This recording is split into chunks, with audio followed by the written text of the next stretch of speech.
Guys, நான் உங்கள் செந்தாங்கும் உங்கள்கிட்ட ஒரு விஷயம் ஷேர் பண்ணிக்கலான்னு வந்திருக்கேன். ஸோ வந்துட்டு தனியாக இருக்கேன் என் லைஃப்பில். இப்போதைக்கு நான் ஒர்க் போயிட்டு இருந்த வரைக்கும் எனக்கு ஹாப்பியாக இருந்துச்சு. அங்கே வந்துட்டு நான் ஓடிட்டே இருந்த வரைக்கும் எனக்கு தெரியல, ஜாலியாக இருந்துச்சு.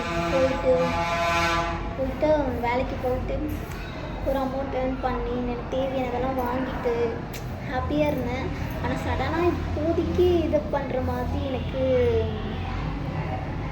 பாப்பா என்ன பண்ணுறதுன்னு தெரியல.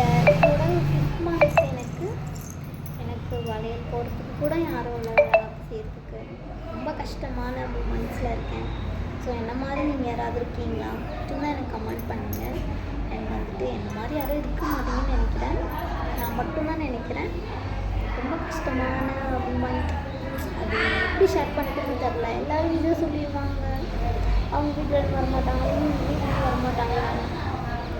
இது லவ் மேரேஜ்னா என்ன பண்ண முடியும்? எல்லாரும் வந்து கடமைக்குன்னு கல்யாணம் பண்ணி வச்சாங்களே தவிர யாரும் வரல.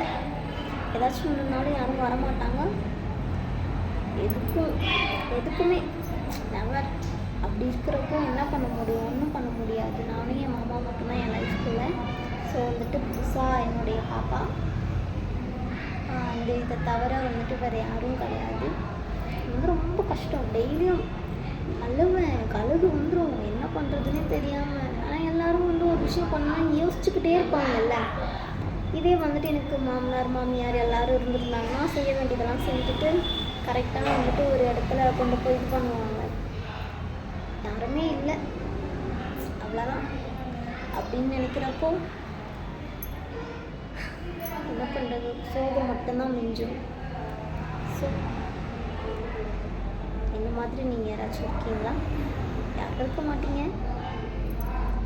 ஓகே, எதுவும் உங்ககிட்ட சொல்லணும்னு தோணுச்சு, சொன்னேன். என்னோடய சேனலுக்கு சப்போர்ட் பண்ணுறதுக்கு ரொம்ப தேங்க்ஸ். அண்ட் இன்னும் உங்கள் சப்போர்ட் எனக்கு தேவை. வந்துட்டு தேங்க்ஸ் ஃபார் வாட்சிங் my video. Okay guys, next வீடியோவில் பார்க்கலாம். அப்புறம் பாய், டாடா.